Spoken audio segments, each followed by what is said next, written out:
اور ایک بات میں آج کل کہتا ہوں دوستوں سے، پاکستان کی تم بڑی برائیاں کرتے ہو، جس کو دیکھو پاکستان کی برائی کر رہا ہے، پاکستانی پاکستان کی برائی کر رہا ہے۔ حالانکہ میں ایسے ایسے ملکوں میں ہو کر آتا ہوں جہاں لوگوں کو کھانے کی روٹی نہیں، اپنے ملک کی برائی نہیں کرتے۔ ونعوذ باللہ من شرور انفسنا ومن سیئات اعمالنا، من يهده الله فلا مضل له ومن يضلل فلا هادي له، ونشهد ان لا اله الا الله وحده لا شريك له، ونشهد ان سيدنا وسندنا وحبيبنا وشفيعنا ومولانا محمدا عبده ورسوله صلی اللہ تعالی علیہ وعلى آلہ واصحابہ وبارک وسلم، اما بعد فاعوذ باللہ من الشیطان الرجیم، بسم اللہ الرحمن الرحیم۔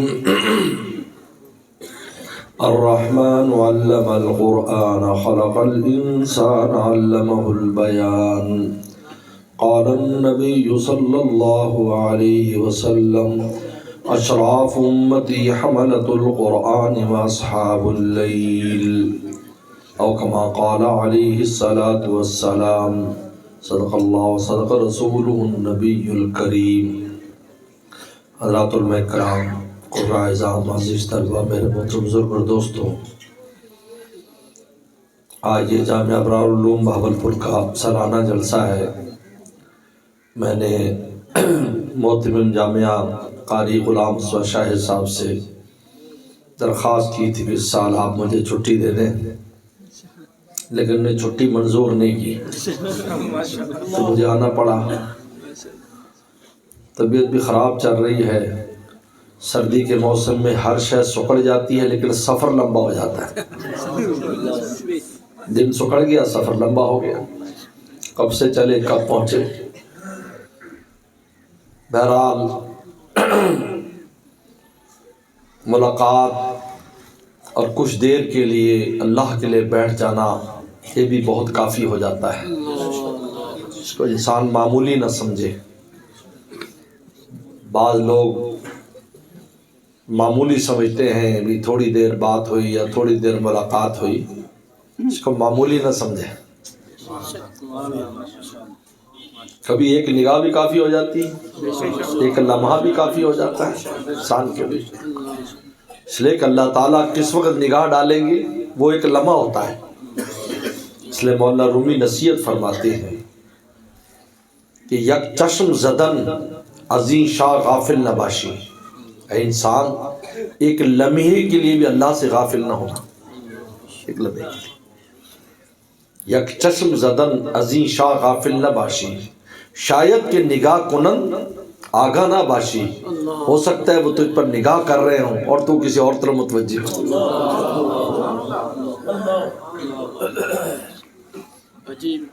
اس لیے اس ایک نگاہ کے لیے بزرگوں نے زندگیاں اس پر بسر کر دی کہ 24 گھنٹے اپنے دل کو متوجہ رکھا کہ پتہ نہیں شاہ کس وقت نگاہ ڈالا۔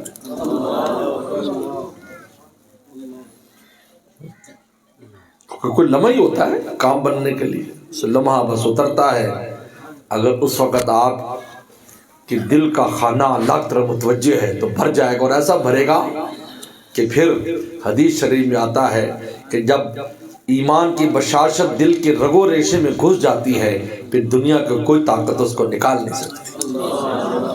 ارتداد سے محفوظ ہو جاتا ہے ایسے شخص، دنیا ادھر سے ادھر ہو جائے اس کو اللہ کے در سے ہٹا نہیں سکتی، وہ چیز اس کو حاصل ہو جاتی ہے۔ اصل یہ چیز ہے، یہی وہ چیز ہے جو ان اجتماعات میں، ان علماء کے ساتھ بیٹھنے میں، ان جگہوں پر یہ حاصل ہوتی، یاد رکھو۔ ہاں مجھے بتائیں، باد صبا انسان کی صحت کے لیے مفید ہے، تو باد صبا آپ کے گھر میں نہیں چلے گی، آپ کو اس کے لیے گلشن میں جانا پڑے گا۔ جب گلشن میں جاؤ گے وہاں باد صبا آپ کی صحت کو اچھا کرے گی، تو اللہ کی باد صبا بھی ان گلشنوں میں چلا کرتی، گھروں میں نہیں چلا کرتی۔ آپ کو گلشن میں آنا ہوگا، آپ کو مسجد میں آنا ہوگا، آپ کو اجتماع میں آنا ہوگا، آپ کو مدرسے میں آنا ہوگا، آپ کو کسی اللہ کے غلام کے مجلس میں بیٹھنا ہوگا، وہاں پر یہ ہوا اللہ کی محبت کی اور اللہ کی باد صبا چلتی ہے۔ جب باد صبا چلتی ہے، حدیث میں آتا ہے اگر کسی کو اس باد صبا کا ایک ذرہ بھی پہنچ گیا، فرمایا لا تشقون بعد ابدا، پھر کبھی بھی تم شقی اور بدبخت نہیں ہو سکتے۔ اس لیے میرے دوستو، کبھی بھی کسی چیز کو تھوڑا نہ سمجھے، دین کی نسبت سے کوئی چیز چھوٹی نہیں ہے، یہ یاد رکھو، پلے باندھ لو میری بات۔ آج کل ختمات بخاری بہت ہو رہے ہیں، اور میں اکثر وہاں پر یہ حدیث مشکات شریف کی سناتا ہوں کہ ایک آدمی کا پڑھنا بالکل برابر ہو جائے گا، اب وہ ڈرے گا، کیونکہ پڑھنا جب برابر ہوتا ہے تھوڑا ہلتا ہے، کبھی دایاں اوپر کبھی مایاں اوپر، کبھی دایاں نیچے کبھی مایاں نیچے، تو اس کا دل کبھی اوپر کبھی نیچے، کبھی اوپر کبھی نیچے، اتنے میں ایک تھیلی آ کر گرے گی نیکیوں کے پڑھنے میں، اور اعلان ہوگا کہ بھائی اس کی نیکیاں زیادہ ہوگی، جنت میں بھیج دو۔ پوچھے گا اللہ یہ کون سی میری نیکی ہے؟ فرمایا یہ ایک لپ مٹی ہے جو مسلمان بھائی کے دفن کے وقت تو نے قبر میں ڈالی تھی۔ مٹی کیا ہے؟ آپ جات وہاں آپ کے پیسے بھی نہیں لگتے، ویسے اٹھا کے ڈال دی، بس سنت ہے کہ اس میں مٹی ڈال دیتے ہیں، 3 لپ ڈال دیتے ہیں، 1 لپ ڈال دی، اور وہ آخرت میں ہمیشہ ہمیشہ کی کامیابی کا وہ مٹی کی تھیلی ذریعہ بن گئی۔ اب بتاؤ کس شے کو ہم میں اور آپ معمولی سمجھ سکتے ہیں آخرت کے اعتبار سے؟ کس شے کو سمجھ سکتے ہیں؟ حدیث میں شریف میں آتا ہے ایک کلمہ منہ سے نکلتا ہے خیر کا، جنت کا فیصلہ خدا کر دیتے ہیں کہ یار اس سے اتنی اچھی بات کی، اور کلمہ خیر ایسا پھیلتا ہے قیامت تک لوگ اس سے فائدہ اٹھاتے رہتے ہیں۔ اس لیے میرے دوستو، بہت بڑی نعمت ہے ہمارے لیے یہ اجتماعات، بہت بڑی نعمت، میں حقیقت کہتا ہوں۔ دنیا میں جانا ہوتا ہے، عالم میں جانا ہوتا ہے، نہیں ملتی جگہ، نہیں ملتی، صورتیں نہیں ہیں اسلامی ممالک میں خاص طور پر۔ اور ایک بات میں آج کل کہتا ہوں دوستوں سے، پاکستان کی تم بڑی برائیاں کرتے ہو، جس کو دیکھو پاکستان کی برائی کر رہا ہے، پاکستانی پاکستان کی برائی کر رہا ہے۔ حالانکہ میں ایسے ایسے ملکوں میں ہو کر آتا ہوں جہاں لوگوں کو کھانے کی روٹی نہیں، اپنے ملک کی برائی نہیں کرتے، عجیب بات ہے۔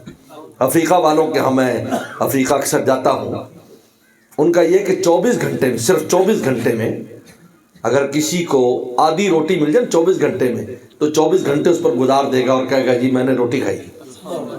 یہ میں حقیقت بیان کر رہا ہوں، میں ویسے یہ کوئی سنی سنائی بات نہیں، میں نے نگاہوں سے دیکھا ہے۔ چھلی مل گئی، چھلی مثلاً اس کو چھلی کھانے کو، کہتے میرا کام ہو گیا 24 گھنٹے کے لیے، کل کی فکر کریں گے۔ فرمایا اور آپ کون اس مجمع میں جو کہتے جی میں بے روزگار ہوں اور وہ روٹی اس نے کم کر دی؟ ہے کوئی مجمع میں بیٹھا روٹی کھانا کم کر دی؟ صبح کو پراٹھے کھاتا پراٹھا بند کر دیا اس لیے کہ میں بے روزگار ہوں، میری آمدن کم ہے۔ ہزار برائیاں کرو پاکستان کی تم، لیکن ایک بات یاد رکھو، اسلامی ممالک میں بھی میرا جانا ہوتا ہے۔ واحد پاکستان ایسا ملک ہے جب سے بنا ہے آج تک دینی خدمات میں آزادی ہے، کوئی ملک نہیں ملے گا جہاں اس طرح انداز میں حافظ بنائے جاتے ہوں، قاری بنائے جاتے ہوں، عالم بنائے جاتے ہوں، تبلیغی مراکز قائم ہوں، خانقاہیں قائم ہوں، کوئی نہیں ملے گا۔ بتاؤ کون سا ملک ہے؟ تو بتاؤ ہاتھ اٹھا کر کہ فلاں ملک ہو، فلاں عرب ملک ہے، فلانا ملک ہے جس میں نہیں، وہاں تو ایسے اجتماعات 4 بندے اکٹھے نہیں کر سکتے آپ۔ اور یہاں جس دن سے پاکستان بنا ہے، قرآن کی ترویج کی آزادی، تبلیغ کی آزادی، جہاد کی آزادی، بتاؤ سب آزادی ہے۔ اگر کوئی کارروائی بھی ہوتی ہے تو اس کے اندر بھی کوئی دوسرے معاملات ہوتے ہیں، کرنے والوں کا دل بھی نہیں چاہتا کہ ہم کریں، لیکن چونکہ ہم باز گزار ہیں، ہم مجبور ہیں، تو مجبوری میں تو باپ تو بیٹے کے بھی کان کھینچ دیتا ہے۔ اگر اس کا صاحب اس کو کہے کہ آدھے پتر نے 2 لتر ماری، یہ کل تو نوکری دھیان ہے، تو 2 لتر مار کے آئے گا بیٹے کو کہ جی نوکری نہیں بچانی، پتر دن روٹی نہیں چاہیے۔ یہ اتنی بڑی نعمت ہے، دنیا میں کہیں نہیں ملے گی آپ کو، یہاں ملے گی پاکستان میں۔ جگہ جگہ مدرسے کھل رہے ہیں۔ وفاق المدارس میں اس سال امتحان دینے والوں کی تعداد 6 لاکھ کے قریب ہے۔ ایک بورڈ ہے، ایک بورڈ میں 6 لاکھ امتحان دینے والے، اور جو پڑھ رہے ہیں ان کی تعداد تو پتہ نہیں کتنے لاکھ ہیں، کیونکہ امتحان تو سارے نہیں دیتے۔ اگر یہاں 300 طالب علم ہیں تو امتحان تو 50 طالب علم دے رہے ہیں، ان کی تعداد 6 لاکھ ہے، تو پڑھنے والوں کی تعداد کتنی ہوگی؟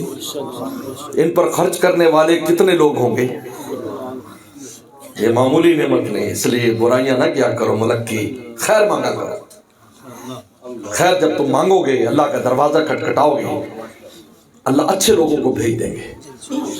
ایسا نہیں ہے، بانجھ نہیں ہے پاکستان، اچھے لوگ آ جائیں گے، چنگا پتر بھی پیدا ہو جانا ہے، جتنے باڑے پیدا ہو رہے ہیں اچھا بھی پیدا ہو جائے گا۔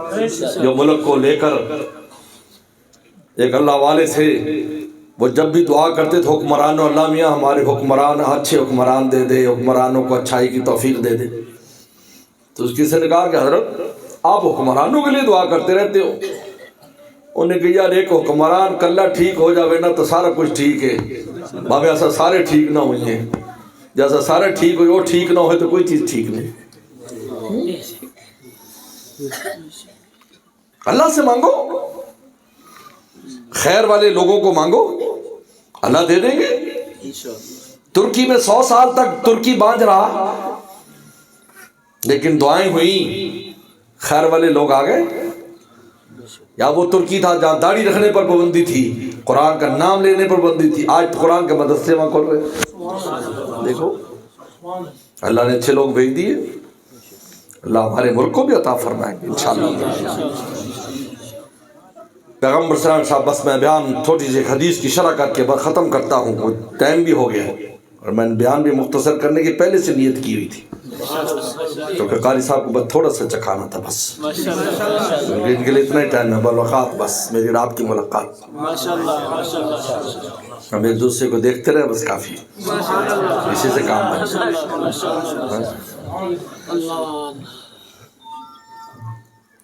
فرمایا کہ اشراف امتی، میرے امت کے معزز لوگ کون ہیں؟ یہ رسول اللہ نے فرمایا، اشراف امتی۔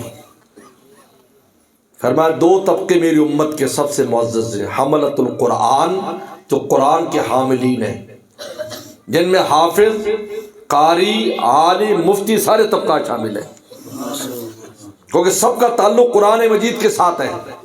قرآن مخدوم ہے، حدیث خادم ہے، فقہ خادم ہے، صرف نو خادم ہے، منطق فلسفہ خادم ہے، علوم جتنے بھی علوم ہیں 20 سے زائد علوم مدارس میں پڑھائے جاتے ہیں، یہ سارے کے سارے خادم ہیں قرآن مجید کے۔ قرآن مخدوم ہے، اس لیے ہمارے حضرت دادا پیر شاہ ابرار الحق صاحب رحمۃ اللہ علیہ فرماتے تھے جو قرآن کی براہ راست خدمت کر رہے ہیں قاری صاحبان، وہ مخدوم کی خدمت کر رہے ہیں، اور جو شیخ الحدیث ہے وہ خادم کی خدمت کر رہا ہے،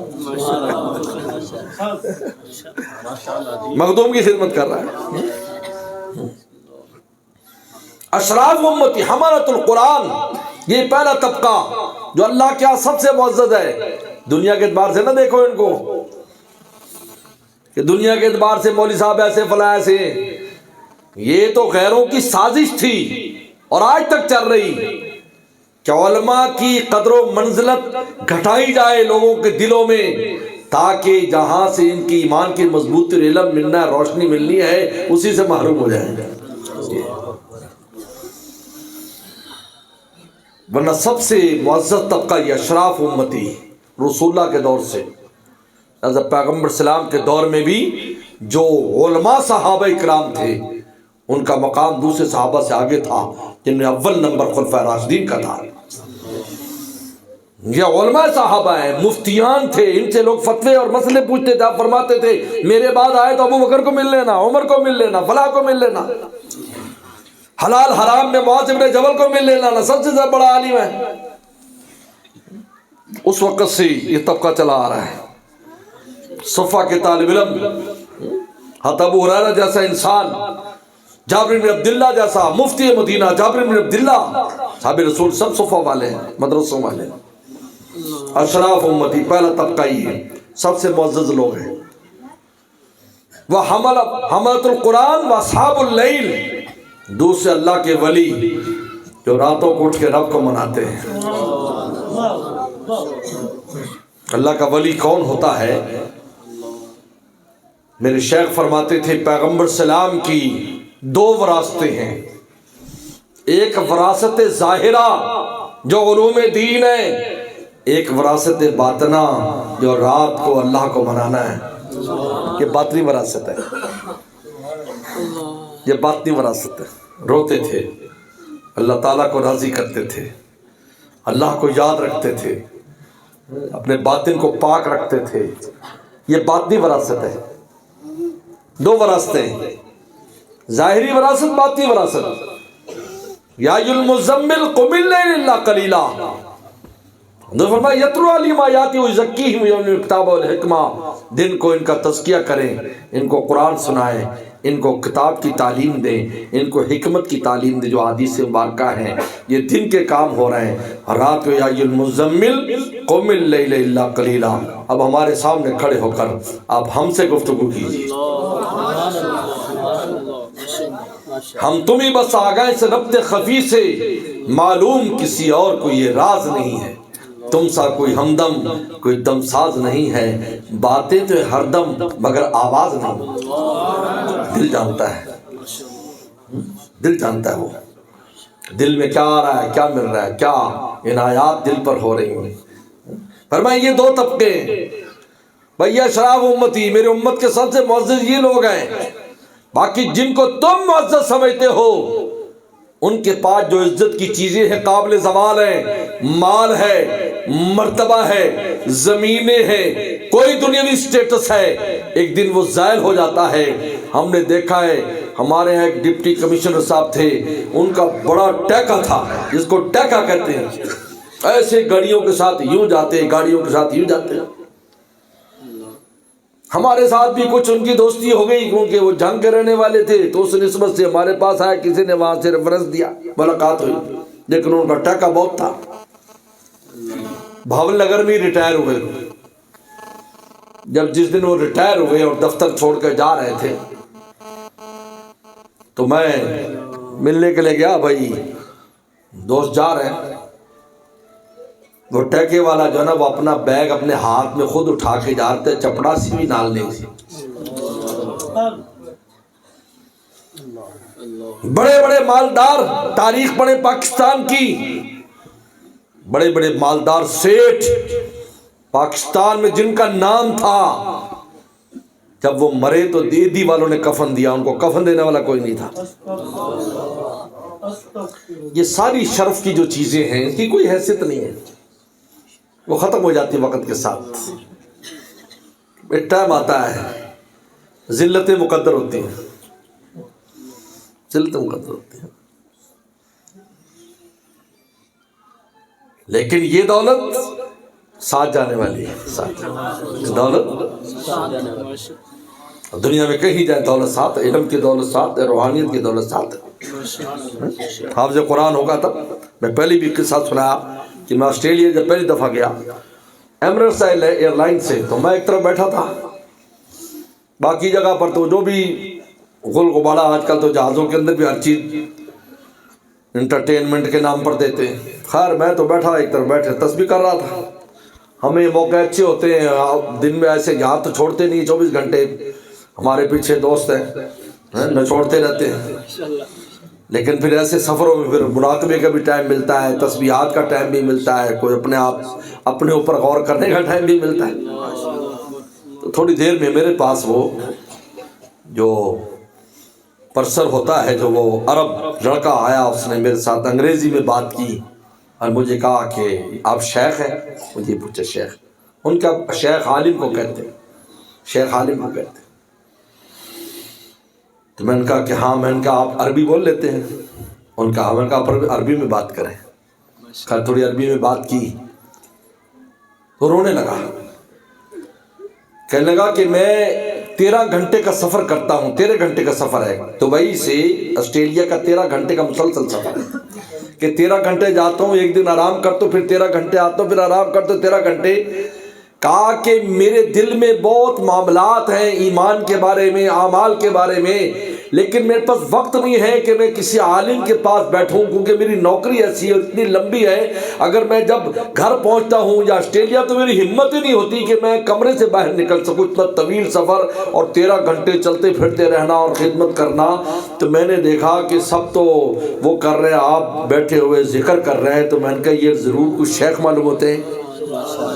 میں نے کہا بیٹھو، تشریف رکھو، ہاں بات کرتے ہیں۔ ہم گھنٹہ ڈیڑھ بات کی، تو میں نے کہا کہ میری دکان میرے ساتھ ہے، میری دکان میرے ساتھ ہے، میں مال نکالتا ہوں کہ جو پسند ہے تو لو۔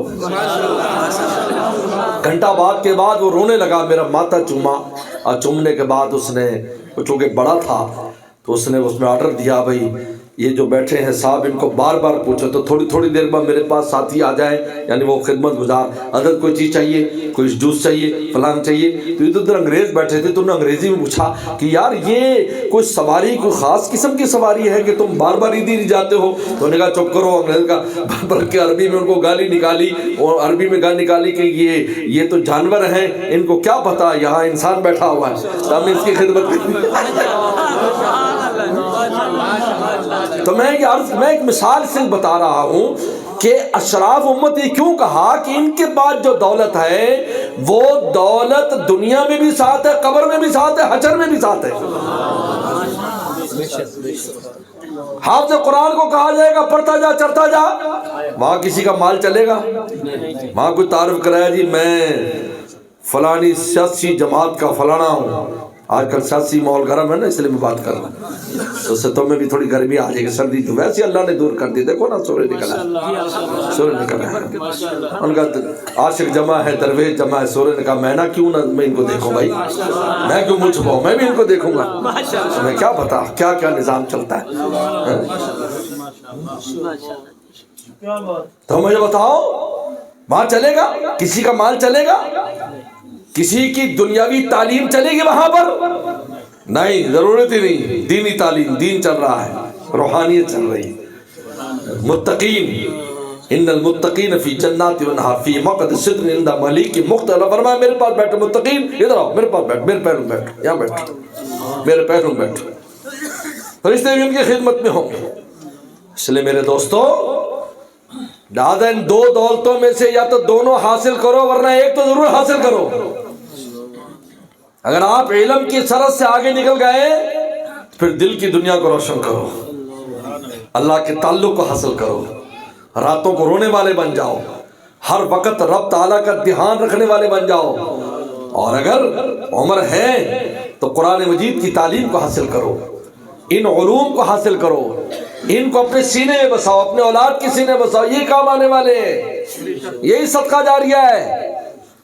ہمارے والد صاحب رحمۃ اللہ علیہ 85 سال کی عمر تھی حضرت کی، اور پھر 90 سال کے بعد ان کا یعنی عمر میں انتقال ہوا، 10 سپارے روزانہ تلاوت فرماتے، 10 سپارے، ہر تیسرے دن مجھے بلاتے اور کہا کہ چلو بیٹھ کر دعا کریں، کیونکہ جب قرآن ختم ہوتا ہے یا حدیث ختم ہوتی ہے تو دعا قبول کر، چلو دعا کریں، تو کبھی ہم یا بہن بھائی سب جمع جاتے ہم دعا کرتے۔ تو ایک دن میں نے پوچھا ابا جی آپ ماشاءاللہ ہر تیسرے دن قرآن ختم کرتے ہیں، کیا کرتے ہیں؟ کہ اپنے ماں باپ اور استادوں کو بھیجتا ہوں، حالانکہ ان کو خود بھی ضرورت تھی، 85 سال کا آدمی خود ضرورت نہیں ہے، کہتا نہیں، بڑے سمجھدار لوگ تھے۔ کیوں؟ آپ کے کیوں؟ دلیل دوں گا جو عقل سے بھی سمجھ میں آئے گی اور نقل سے بھی۔ قرآن نے کہا ہے، قرآن مجید نے، کہ جو نیک لوگ ہوتے ہیں ان کے جو بڑے ہوتے ہیں، جو نیک لوگ ہوتے ہیں، الحقنا بہم ذریتہم، تو ان کی اولادوں کو باوجود کمی کے ہم ان بڑوں کے ساتھ ملا دیں گے۔ تو یہ بڑے اپنے بڑوں کے لیے کرتے ہیں تاکہ وہ جتنے اوپر جائیں گے تو یہ آپ پہ پہنچ جائیں گے۔ الحقنا بہم ذریتہم وما التناہم من عملہم من شیء۔ یہ عجیب ہے، یہ عجیب، میں گر کی بات بتا رہا ہوں، ہم تو ہمارے تو ہزار کمیاں ہیں، پہلے لوگ تو سب اللہ والے تھے، آج جو زمانہ چل رہا ہے اللہ معاف فرمائے، وہ تو بہت اونچے لوگ تھے، تو ہم ان کو بھی سال ثواب کر تو ان کا مقام اور اونچا ہو جاتا ہے، تو اللہ فرماتے ہیں تمہیں مفت میں ان کے ساتھ میں لا دیں گے، تو یہ آسان کام ہے نا، بولو۔ 85 سال کی عمر ہے، 90 سال کی عمر، والدین کو بھیج رہے ہیں، میں کہ دیکھو یہ ہے صدقہ جاریہ، ورنہ 80-90 سال کا بڈھا ہو، انٹرویو کر لو، غیر عالم ہو، غیر بزرگ ہو، آپ جا کے انٹرویو کرو ان کی زندگی کیسے گزر رہی ہے، ان کو نہ خود اپنے کو یاد ہے نہ اپنے بڑے یاد ہیں، اتنی مصیبت اور پریشانی میں ہیں، اور ان کو دیکھو اپنے بڑوں کو ان کے لیے مانگ رہے ہیں، ان کی ساری صدقہ جاریہ دراصل یہ چیز ہے۔ اس لیے بس میں آپ دوستوں سے یہی کہتا ہوں کہ اللہ تعالیٰ سے دل لگاؤ اور اپنی اولادوں کو دین کا علم سکھاؤ۔ اگر چاہتے ہو روٹی کی فکر نہیں کرو، روٹی اچھی ملے گی، چوپڑی روٹی، چوپڑی روٹی وہ ہوتی ہے جو دیکھنے میں سوکھی ہوتی ہے، جب کھولتے ہیں تو چوپڑی ہوتی ہے۔ یہ مولویوں کی روٹی بھی ایسی ہوتی ہے، دیکھنے والے کہتے ہیں کہ یار سوکھی روٹی ہے، لیکن جب دیکھتے ہیں تو اندر سے دیسی گھی ہوتا ہے اس کے، لیکن اللہ چھپا کے دیتے ہیں، دکھا کے نہیں دیتے۔ اس لیے کہ اطمینان اور سکون کا ایک سوکھا ٹکڑا اطمینان اور دل کے سکون کے ساتھ، میرے دوستو، سونے کے اس لقمے سے بہتر ہے جس میں انسان کا دل پریشان ہے۔ میرے شیخ منہ میں کباب ہے اور دل پہ عذاب ہے۔ اطمینان چین دین میں ملے گا، اطمینان چین دین میں ملے گا، اللہ کی یاد میں ملے گا، اس قرآن مجید میں ملے گا، ان جگہوں کے ساتھ دل لگانے میں ملے گا۔ نجات کا ذریعہ یہاں آپ آئے ہیں، معمولی نہ سمجھو، اسی پر نجات ہو جائے گی کہ یار وہاں ان کے حوصلہ افزائی کے لیے گئے، ان بچوں کے حوصلہ افزائی کے لیے گئے، یہی گواہ بن جائیں گے آپ کے لیے اور میرے لیے۔ اللہ عمل کی توفیق عطا فرمائے۔ وآخر دعوانا ان الحمد للہ رب العالمین۔ اللہم لک الحمد کما انت صلی علی محمد کما انت اہلو وفل بنا کما انت عرف انک انت